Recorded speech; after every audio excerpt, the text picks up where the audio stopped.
شايفين هالبيوت اللي قدامنا؟ نسبة كبيرة منها إذا ما كان كلها عندها إنترنت، ولحتى يكون عندها إنترنت لازم يكون عندها راوتر منزلي تاخد من خلاله الإنترنت. وأنا وإنت كمان لازم يكون عندنا راوتر منزلي إذا حبينا يكون عندنا إنترنت من بيتنا. ولحتى نجيب الراوتر المنزلي أحيانا كتيرة بنقعد نبحث لساعات وفترات زمنية طويلة بالإنترنت أو من خلال الأسواق للحصول على الراوتر المناسب لإلنا. طب شو رأيكم اليوم نشوف كيف رح نجمع أو نطبق راوتر منزلي خاص فينا نحن؟ نعم، راوتر منزلي خاص فينا نحن نطبقه على إيدنا. هذا الراوتر يكون مرن من الناحية الهاردوير، قابل للإضافات الحديثة، ومرن من ناحية السوفتوير، قابل لإضافات الحزم البرمجية بشكل دائم. شوقتكم ما هيك؟ تفضلوا معنا على الفيديو لنشوف سوا كيف ممكن نطبق راوتر باستخدام الراسباري. 100 أهلا وسهلا فيكم بفيديو جديد.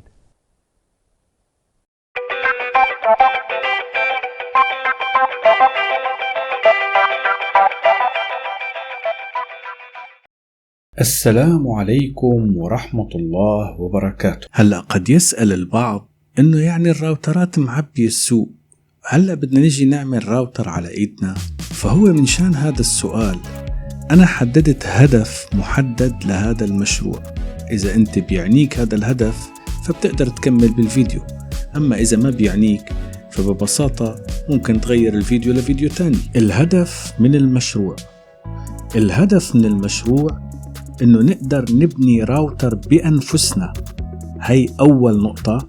والنقطة الثانية هذا الراوتر يكون له بنية عتاد قوية، هي النقطة الثانية. والنقطة الثالثة إنه يكون الراوتر مستعد لاستقبال أي أجزاء طرفية من ناحية الهاردوير، أي ملحقات طرفية، هي النقطة الثالثة. والنقطة الرابعة إنه نقدر نضيف له الحزم البرمجية بشكل مريح مثل ما نحن بدنا.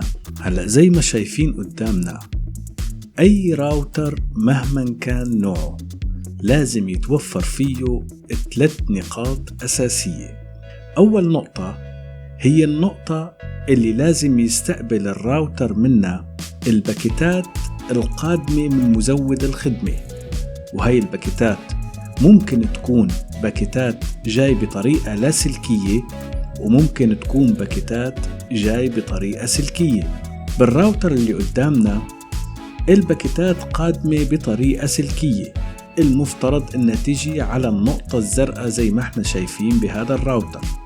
هي أول نقطة بالراوتر.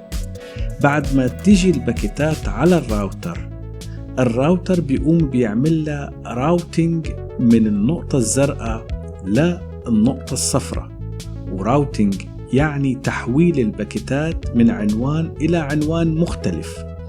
بالنقطة الصفراء مجموعة مآخذ، هاي المآخذ بتمثل سويتش، وهذا اللي بيميز الراوتر المنزلي عن راوترات مزود الخدمة، إنه هو بيكون فيه النمطين بوقت واحد، نمط الراوتر بين نقطة لنقطة، وبنفس الوقت هدلون النقطتين بما أنه بيشتغلوا مع بعض كراوتينج وبيشتغلوا بينهم وبين بعض كنقاط صفرة بس كسويتش مش كراوتينج، يعني على نفس العنوان اللي هن موجودين عليه، ما بتغير العنوان من نقطة لنقطة. الجهة الثالثة أو القسم الثالث اللي لازم يكون متوفر بالراوتر المنزلي حصرا طبعا، إنه يكون فيه نقطة إرسال وايرلس لاسلكية. هاي النقطة تقدر تغذي أجهزة البيت بالكامل اللي ما عم تشتغل على كابل شبكة RJ45. فإحنا لحتى نقدر نعمل أي راوتر بهذا الموضوع لازم يتوفر فيه هدلون 3 نقاط. هلأ بالراسباري في عنا نقطتين أساسيات زي ما لنا شايفين، اللي هي RJ45 ونقطة الوايرلس بحقلها أو بالحقلين تبعها، اللي هو 2.4 جيجا هرتز والحقل الترددي الثاني اللي هو 5 جيجا هرتز، ولكن هي بالمحصلة نقطة واحدة لاتصال الانترنت رغم انه عندها فرعين. طيب احنا كيف بدنا نقارب الراسباري لنخليها 3 نقاط او 3 اقسام مثل الراوتر؟ لانه اذا ما كانت 3 اقسام اكيد ما حتشتغل بشكل كامل كراوتر. الحقيقة لحتى نعمل هاي الحركة لقيت عبر الانترنت شي جميل اسمه USB to Ethernet Adapter، اللي هو بياخد مأخذ USB من الراسباري وبيحوله للطرف الثاني لRG45. والحقيقة انه هدلون المآخذ هن انواعهم كتيرة واشكالهم كتيرة، يعني متنوعين. شي منه مأخذ بيعطيك مأخذ واحد مثل ما هلأ شايفين RG45 وحدة، وفي منه كمان مثل ما لنا شايفين بيعطي RG45 وحدة، ولكن بنفس الوقت بيكون فيه كمان 3 مآخذ USB وفيرجن 3، يعني بيقدر يعطيك سرعة 10,100,000 لسرعة انترنت، وبالتالي انت بتقدر توزع منه كمان 3 تانيين مخارج او مآخذ للإيثرنت. هلأ بعد ما تعرفنا على المقاربة اللي شفناها بين الراسباري وبين الراوتر، خلينا ندخل بالمشروع تبعنا بشكل مباشر. هلأ بالتخطيط أو بخطة العمل، عنا خطة العمل مكونة من 4 نقاط أساسية. أول نقطة هي تثبيت نظام تشغيل مناسب لإلنا ومتناسب ومتكيف مع الهاردوير تبع الراسباري. هاي أول نقطة، بدنا نبحث عن هيك نظام. النقطة الثانية، بعد ما نثبت النظام إحنا محتاجين لإنترنت يجينا من خارج الراوتر لحتى نقدر نثبت التعاريف الضرورية لإلنا الموجودة بقلب الراوتر. هاي النقطة الثانية. النقطة الثالثة، بعد ما بننتهي من التعاريف بنفصل الانترنت اللي أمناه من خارج الراوتر وبنعتمد على الانترنت اللي تأمن من داخل الراوتر، وبعد منها بنصير بنضيف الواي فاي أو الوايرلس لحتى نغذي الأجهزة الموجودة بالبيت مثل الموبايلات والأجهزة اللوحية بالحقل الترددي 2.4 جيجا هرتز وبالحقل الترددي 5 جيجا هرتز. ورح نشوف مع بعض كيف بدنا نثبت الحقلين التردديين بنفس الوقت. والنقطة الرابعة بخطة العمل هي إنه نحمل حزمة برمجية لمراقبة الراسباري كهاردوير، العتاد تبعها، ومراقبة حركة الانترنت على الراسباري أو حركة انترنت عبر الشبكة. هاي هي خطة العمل تبعنا. هلأ بأثناء بحثي بالانترنت طبعا لقيت أنظمة تشغيل مختلفة، بس شدني هذا النظام اللي هو OpenWRT. شدني لأنه حسيته أول شيء سهل، بسيط التركيب، بنفس الوقت في عنده معطيات تانية مثل إنه هو ترخيص جينو لينوكس، يعني هو حر المصدر ونواته من نواة لينوكس القوية. هاي أول شغلتين شدوني لإله. والشغلة الثالثة إنه هو مخصص فقط لنظام الراوترات، يعني هو بيشتغل على الراسباري وبيشتغل على راوترات تانية، بيقدر يتفاعل مع الهاردوير تبعها ويشتغل عليها كأنه نظامها الأساسي. هذا النظام اللي أنا فكرت إني أستخدمه بالمشروع تبعي. هلأ بهذا النظام وحتى تاريخ إعداد هذا الفيديو كانت النسخة الموجودة هي 21.02.02، والنسخة اللي هي مستقرة هي زي ما عم بشير عليها السهم. بنضغط عليها وبندخل لحتى نحمل النسخة. هلأ بعد ما دخلنا بنكتب بالمكان الفارغ هون اسم الراسباري وبننزل على الراسباري 4، وقبل ما ننزل بنتأكد انه هو الفيرجن 2.02. هون في عنا عدة نسخ. هاي النسخ بتختلف حسب فورمات اللي انت عاملها على او اللي انت بدك اياها على ال SD كارد تبعك. انا بالنسبة إلي اخترت الاخرانية اللي هي سيستم ابجريد بنفس الوقت ممكن أتواصل معاها من خلال الطرفية، يعني عن طريق ال SSH، وكمان هي مجهزة لفورمات اللي أنا حسيتها مريحة أكتر للراسباري تبعي. أنت بالنسبة لك ممكن تجرب أي نسخة أنت بتلاقيها اشتغلت معك بالشكل الأمثل. هلأ بعد ما حملت النسخة وأصبحت النسخة جاهزة على الكمبيوتر تبعي، بشغل برنامج الراسباري إيميجر وبدخل على قسم الإيريز وبحاول أحذف كل شي موجود على الميموري كارد تبعي. الميموري كارد اللي أنا مستخدمها هون هي 32 جيجا بايت، وهي تعتبر عالية السعة مقارنة مع أي راوتر تاني.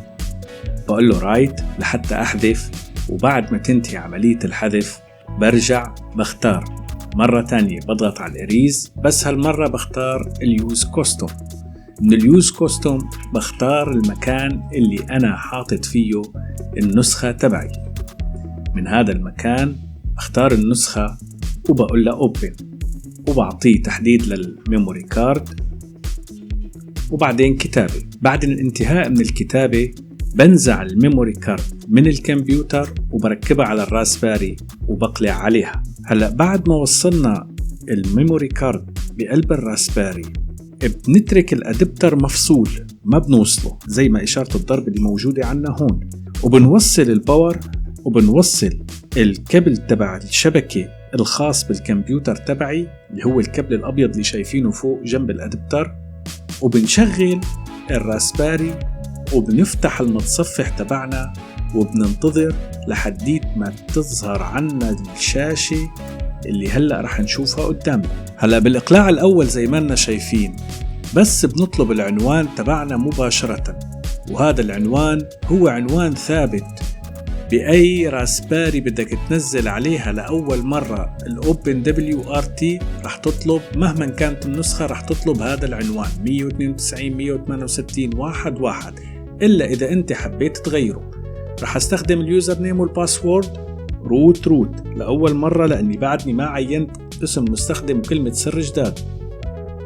أول مرة بيعطيني هاي الواجهة اللي نحن شايفينها بهالشكل الأبيض. أنا بالنسبة لإلي بحب يكون شغلي من البداية بشكل خاص فيني أنا مشان ما أخربط لقدام بأي إجراء، فلذلك رح أدخل على السيستم وأول شيء أغير اسمه من OpenWRT ل OpenWRT Lab _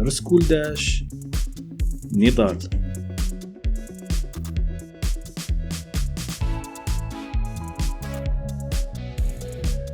بقول له سيف وبجي على الستايل تبعه بقول له دارك لأني أنا بحب الدارك، وسيف أند أبلاي. بعد ما صار الشكل بهذا الشكل والاسم فوق زي ما أننا شايفينه اللي هو OpenWRT _lab نضال، بنجي على النتورك على الوايرلس. بالوايرلس بنقول له سكان،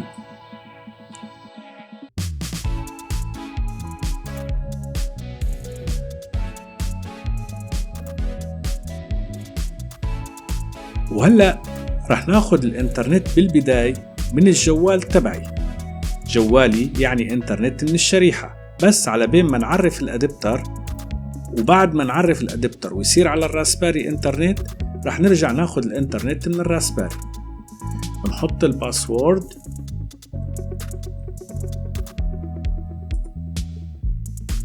وبنقول له submit. إعدادات الشبكة بنتأكد من إنها محطوطة على 2.4 وبنقول له سيف. بعدين بنقول له سيف اند ابلاي.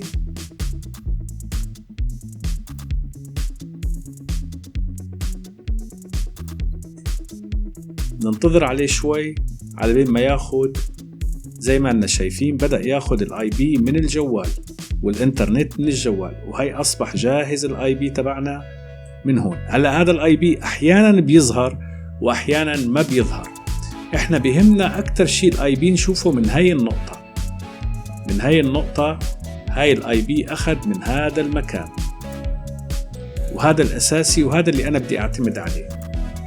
هلا بعد ما اخذ الاي بي واصبح جاهز رح نجي على السيستم على السوفت وير. بالسوفت وير اول شيء بعمل له ابديت ليستس. أيوة، لاحظوا إنه في عندي بعض الأخطاء. ليش؟ لأني أنا أصلا ما عملت ريستارت للراوتر بعد ما أخذ الإنترنت. يعني هو الأفضل إني أعمل له ريستارت. هعمل له ريستارت. تمام. هلأ بعد ما رجع بنستخدم برضو اليوزر نيم والباسورد روت وبندخل على السيستم، على السوفت وير، نقول له ابديت ليستس. تمام. هون ما عاد طلع عنا اخطاء. هلا بدنا نيجي لهون. لاحظوا جاب من الداتابيس تبع الاوبن دبليو ار تي كل المعطيات اللي احنا بنحتاجها، كل شيء موجود عنده بالداتابيس، ربط معها واصبحت جاهزه. هلا في عنا نقطه كتير مهمه. احنا قبل ما نشتري اي ادابتر لازم نعرف شيء اسمه التشيب سيت اي دي تبعه، شو رقمه. شو هو التشيب سيت اي دي؟ التشيب سيت اي دي يعني اذا فينا نشبهها او نقربها اكثر نقطة، هو كود السوفت وير نفسه تبع التعريف اللي من خلاله رح يتواصل الاوبن دبليو ار تي مع هاي الطرفية. واذا هذا الكود ما موجود عنا او ما موجود بالاوبن دبليو ار تي، فانت رح تدفع مصاريك على الفاضي وتجيب ادابتر ما متوافق مع الاوبن دبليو ار تي. لذلك اهم شيء انك تسأل البائع او تدور بالانترنت على شيء اسمه التشيب سيت اي دي، شو الرقم تبعه بالنسبة للاوبن دبليو ار تي. التشيب سيت اي دي تبعي انا هو رقمه 8152. لاحظوا دغري جابه. وقال له انستول، او لحظة قبل الانستول خلينا نروح نشوف كم انترفيس موجود عنا.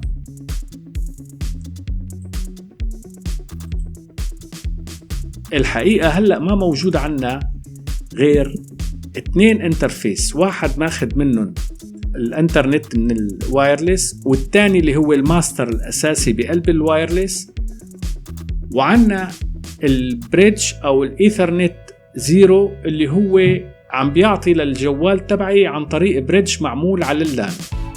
يعني فعليا أنا عندي كهاردوير عندي كارتين شبكة فقط لا غير، زي ما قلنا اللي هو الRG 45 والوايرلس حسب المعطيات اللي عم نشوفها هون.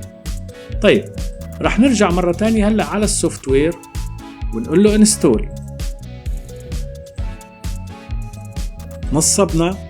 هلأ الآن قبل ما نرجع على الجهة الثانية رح نوصل الأدابتر ونعيد الإقلاع ونشوف بعد منا شو بده يصير. الآن بعد ما عاد الإقلاع رح نرجع نستخدم اليوزر نيم والباسورد. وصلت الانترفيس USB أدابتر تو إيثرنت على الجهاز. لاحظوا أصبح موجود عندي الآن إيثرنت 1 ما كان موجود سابقا. رح اختاره ورح اقول له DHCP client. وهون اسمحوا لي احكي شوي على هاي النقطة. DHCP client انا الانترنت ماخده من مزود الخدمة بيعطيني اياه بس عن طريق IP. يعني انا مجرد اني انا وصلت الRG 45 ان كان من الراوتر او من مأخذ جداري عندي، فمباشرة باخد IP، ومن هذا الاي بي انا بستطيع اني اتصفح الانترنت تبعي. هلا بالنسبة إلك انت في عندك خيارين. اما بيكون الاي اس بي تبعك او مزود الخدمة فارض عليك راوتر محدد انت بتاخده، وبعد منا بتجي على النقاط الصفراء بالراوتر وبتوصله وبتخليه على نفس الوضع هذا كدي اتش سي بي كلاينت. او انه بده يكون مزود الخدمة ما فارض عليك اي راوتر، انت بتقدر تجيب اي راوتر، وبالحالة هاي بتختار اما هذا الخيار DHCP client او بتشوف الاي اس بي شو البروتوكول اللي بالمنطقة تبعك هو عم بيتعامل فيها وبتعتمد على هذا البروتوكول. بالنسبة لإلي انا بما انه DHCP client انا رح استمر بهذا النقطة. الاسم تبعي رح اسميه USB_1 جيجا بايت، لأنه أنا الأدابتر اللي جايبه 10 100 ألف. يعني هو بيتحسس بكل شي سرعات بعد 100 ميجا. بقول له كرييت انترفيس. هلا الانترفيس اضفناه، لكن الانترفيس بعده لحد الان ما بيعرف هو على انو انترفيس بده ياخد، يعني من انو شبكة بده ياخد. فانا بدي احدد له انه انت بهذا الانترفيس رح تكون الوان يعني الشبكة العريضة، واحنا حكينا عليها بفيديو الشبكات اذا بتحبوا ترجعوا له. بنحطه على الوان وبنقول له سيف. بس قلنا له سيف، بنقول له سيف اند ابلاي. لاحظوا في عنا 3 عمليات بدها تتم. هلا خليه يخلص وبنرجع لعنده، ننتظر عليه شوي. لاحظوا مباشرة اخذ العنوان تبعنا. هلا بما انه اخذ العنوان انا ما عدت احتاج انترنت اللي جاي من الجوال، لانه خلص اصبح على الراسباري في عليها انترنت. فليش استخدم الانترنت اللي جاي من الجوال؟ رح اروح على الوايرلس واقول له ديسيبل واقول له ريموف واقول له سيف اند ابلاي، وارجع مرة تانية على الانترفيس. الكارت تبع الوايرلس رح اقول له ديليت وسيف اند ابلاي، وارجع اقول له من السيستم ريبوت.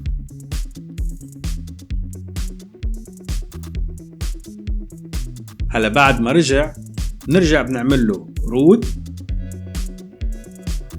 وبندخل. هلا بما انه اصبح في عنا انترنت على الراسباري، خلونا نجرب سبيد تيست لنشوف كيف الانترنت اللي واصلتنا. نروح على سبيد تيست. زي ما لنا شايفين هلا سرعة ممتازة، البنج ممتاز، كل الامور رائعة جدا. بهالشكل بنكون انهينا البند الاول تنصيب الراسباري واصبحت الراسباري راوتر، وانهينا البند الثاني اللي هو دخلنا على الراسباري انترنت واصبحت عم تشتغل كراوتر 100%. هلأ بالخطوة 3 أنا بدي أضيف الوايرلس للراوتر. رح نجي على قسم الوايرلس ونقول له آد.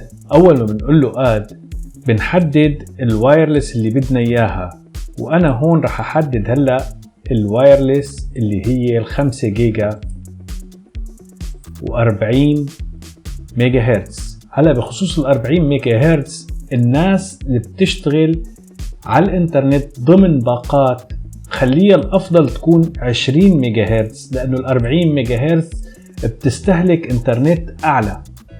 بس اذا انت عندك unlimited الباكج تبعك يعني مفتوح طول الشهر، لا خليها على 40 ميجا هرتز احسن لك بكتير. هلا انا هون بالنسبة لي راح احطه اسميه 5 جيجا هرتز، وراح احدد له كارت اللان كشبكة داخلية. وهذا الخيار كتير مهم، لانه بكارت اللان موجود عليه بروتوكول الدي اتش سي بي، وبالتالي هو راح يرمي العناوين من دي ان اس وعناوين الشبكة وعناوين الجهاز راح يرميها من خلال كارت اللان، مش من خلال كارت الوان. كارت الوان راح ندخل عليه على الانترنت، ولكن كارت اللان هو اللي بده يرمي العناوين. هلا بعد ما جهزنا كارت اللان بنشوف السكيورتي. هلا بالسكيورتي بنحدد له نظام التشفير، وبنظام التشفير دائما يفضل يكون النظام مانو كتير قوي، لأنه إذا كان عندك أجهزة قديمة بالبيت ما رح تقدر تشبك مع الشبكة إذا كان نظام التشفير قوي. أما إذا عندك أجهزة حديثة فما في مشكلة، أنت بتقدر تحطه نظام قوي وبيشبك معه. رح أحط الباسورد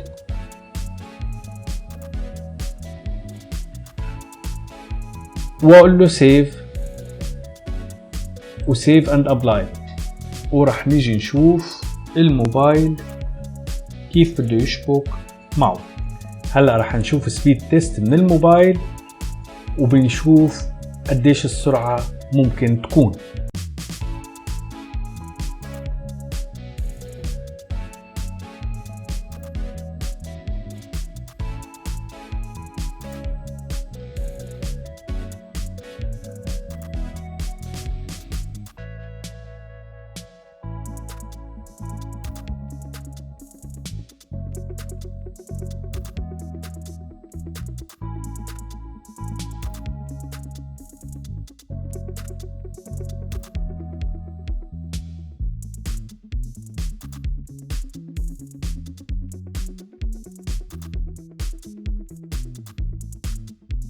هلأ بالنسبة للبند الثالث في عنا شقين فيه، شق ال5 جيجا واللي احنا عملناه، وشق 2.4 واللي احنا رح نعمله هلأ. بشق 2.4 احنا قدامنا 3 حلول.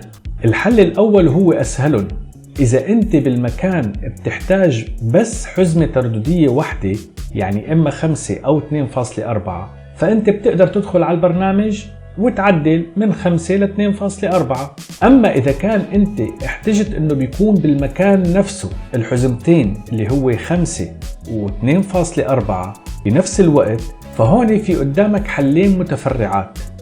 الحل الاول انه احنا نعملها برمجيا، والحقيقة انه هذا الحل انا بعدني ما جربته وما بعرف مدى تأثيره على الراسباري، لذلك ما بقدر انصحك فيه لا بإيجاب ولا بسلب. اما الحل الثاني اني اجيب موزع وايرلس اكسس بوينت، اما USB واوصلها على واحد من مآخذ الUSB على الراسباري واعرفها، او عن طريق RG45 واوصلها بالسويتش اللي الراسباري بدها تغذيه ليوزع على الشبكة الداخلية. هلا انا بالنسبة لإلي كان في عندي متاح انه اكسس بوينت USB، رح نشوف كيف انا رح اركبها واعرفها على OpenWRT واخذ من خلالها الشبكة الآن. هلا أنا تكلمت بسياق الفيديو إنه إحنا قبل ما نجيب أي طرفية، إن كان Access Point USB أو أي طرفية أو أدبتر أو أي طرفية بنحب نركبها على السيستم أو على النظام OpenWRT، لازم نتأكد هل الشيب سيت ID تبعها متوفرة عند OpenWRT ولا ما متوفرة. اللي بيحب يعرف أكتر عن الشيب سيت ID أنا رح أترك بالصندوق الوصف رابط بيحكي باللغة العربية عن هذا الشيء، وممكن تدور أنت أكتر بالإنترنت وتعرف أكتر عن الموضوع هذا، لأنه الشيب سيت كتير مهمة في هذا الموضوع، اللي هي نواة البطاقة التعريفية، نواة السوفتوير تبعها، شو الكود تبعه اللي بده يتعارف أو يتواصل من خلاله OpenWRT مع هاي الطرفية. هلأ بما انه الادبتر اللي انا بدي اركبه هو ادبتر موجود مسبقا، فانا ممكن اوفر على نفسي عناء البحث بالانترنت واشوف شو هو الشيب سيت تبعه لوحدي. هل هذا ممكن؟ اعتقد انه ممكن. كنت استخدم تعليمة LSUSB واعرف من خلال منافذ الUSB اللي مربوطة على الجهاز تبعي، وأنا هلأ رح أحاول أستخدم ذات التعليمة بهذا الموضوع. بس هاي التعليمة لازم ننزل لها الحزمة تبعها بالOpenWRT، لأنه هي أساساً ما بتكون نازلة هاي الحزمة، فبس ننزل الحزمة بنصير نقدر نشوف التعليمة. خلونا نشوف مع بعض كيف بدنا ننزل الحزمة. زي ما لنا شايفين وإحنا بالسوفتوير نفسه بنكتب USB، بيطلع لنا الادراجات اللي شايفينها نحن بعد ما نضغط على الابديت ليستس. بنختار هاي الحزمة وبنعمل لها تنصيب. بعد ما ننصبها بنحاول نعمل ريبوت للراوتر تبعنا الراسباري، وبعد ما نعمل ريبوت بنرجع بندخل مرة تانية، بس هالمرة رح نرجع نشغل طرفية اللي بدنا نتواصل من خلالها على SSH. والSSH على المايكروسوفت ممكن تتواصل فيها عن طريق النافذة السوداء بالويندوز اللي هي CMD، أو عن طريق برنامج بيوتي، أو عن أي برنامج تاني أنت بتحب تتواصل فيه سيان. المهم أنك أنت تقدر توصل للOpenWRT. أنا لأني عم بستخدم أبونتو فأنا بشتغل على برنامج اسمه سنوفليك، بيجي أساسا مجاني مع الأبونتو. رح نشوف هلأ كيف على السنوفليك أنا رح أفوت أنفذ هاي التعليمة. أول شيء بتصل بالراسباري أو بالOpenWRT عن طريق الIP أدرس والبورت واليوزر نيم والباسورد. بدخل وبنفذ تعليمة LSUSB، بقوم بيعطيني النتائج زي ما أننا شايفين هلأ. أنا بهمني من هاي النتائج هي النتيجة اللي هلأ مظللة قدامكم، اللي هي تعريف الوايرلس SMC، وهذا الكود هو بلغة الآلة مانو بالنظام العشري. بنسخه وبروح على الجوجل، بحطه بالجوجل لحتى أشوف أي موقع بيعطيني ترجمة الكود الثنائي هاد إلى الكود العشري شو ترجمته. بعد نسخه بالجوجل، الجوجل بيعطيني واحدة من النتائج هي devicehunt.com. هذا الموقع ببدل كل شيء أكواد ثنائية لأكواد عشرية لحتى تشوف التشيب اي دي تبعك شو هي. هلأ زي ما أننا شايفين الموقع طلع لي التشيب ست تبعها اللي هي RT2870. بنسخها وبروح على OpenWRT على السوفت وير، بلصقها وبقول له update lists.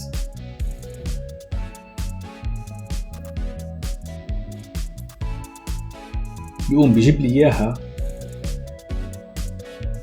بتأكد كم انترفيس عندي الآن. بروح بلاقي إنه ما عندي غير انترفيس واحد وايرلس اللي هو NIC وايرلس واحد فقط لا غير. برجع مرة تانية على الانستول وبعمل لها انستول، بنصبها، وبعد ما تخلص بعمل ريبوت للOpenWRT. بدخل على الانترفيس وبشوف أصبح عنا 2 انترفيس. كان عنا واحد فقط لا غير، أصبح عنا 2 انترفيس وايرلس. هلأ زي ما لنا شايفين بنروح بعد منا على قسم الوايرلس وبنبدأ إعدادات الوايرلس الجديدة، بنفعلها وبندخل بنتأكد من إعدادات الشبكة وبنعمل اليوزر نيم والباسورد مثل العادة. وبعد ما ننتهي بنعمل لها سيف اند ابلاي وبنعمل إعادة إقلاع. بعد ما عدنا الإقلاع زي ما لنا شايفين الشبكة تبعنا أصبحت مستقرة وممتازة فوق جهاز الفون داش ان. هذا شغال على التردد 5 جيجا، وتحت منه الهواوي بي 8 شغال على 2.4، والراسباري شغالي على 2.4 الراسباري زيرو. وبما أنه ذكرنا الراسباري زيرو، خلينا نشوف هلأ كيف بدنا نثبت عنوان الاي بي للراسباري زيرو زي ما قلنا بفيديو الأبواب. إذا متذكرين شايفين كيف؟ بهالشكل نضغط بس على الست ستاتيك، بهالشكل بتصبح معنا فعالة وبكون صار جاهز. هلأ نحن بقيان عنا الخطوة الأخيرة فقط في خطة العمل تبعنا، والخطوة الأخيرة هي أنه نركب حزمة مراقبة الراسباري كهاردوير ومراقبة الترافيك اللي عليها من تدفق الإنترنت الداخل والخارج. خلينا نشوف هاي الحزمة، لأنه أنا بعتقد أنه هاي حزمة مهمة جدا ومن الصعب أنها تنوجد بأي راوتر. الحزمة هي نت داتا. لاحظوا حزمة صغيرة كتير، حجمها كله على بعضه 2.2 ميجا. بنقول لها انستول، وبعد ما تخلص بنعمل ريبوت للراسباري والأوبن WRT. هلأ بعد ما عدنا الإقلاع بندخل مرة تانية بس لنتأكد انه الأوبن WRT أو الراسباري اشتغلت بالشكل السليم. بعد منا بنرجع بنعيد طلب العنوان 192.168.1.1 نقطتين فوق بعض 1.9.9.9 زي ما لنا شايفين هلأ، ابتداء من اليسار إلى اليمين. سرعة القراءة على الميموري كارد والكتابة على الميموري كارد بعد منا، وبعد منا النسبة المئوية اللي مشغولة من السي بي يو، يعني السي بي يو قديش مشغول بالمية منه، واللي بعد منا الانترنت الداخل عليك، يعني انت على الشبكة تبعك قديش عم بدخل الانترنت، في عندك حمولة داونلود هلأ عم تحمل، واللي بعد منا قديش حمولة الابلود، قديش انت عم تخرج من الشبكة تبعك، واللي بعد منا الرام تبعنا. هلأ هيك شفنا كيف الراسباري كانت مرنة جدا بأنه أضفنا عليها مكونات كهاردوير مثل الأدابتر ومثل الوايرلس 2.4، وكانت قابلة لأن تقبل هاي الإضافات بسهولة. هاي أول جهة.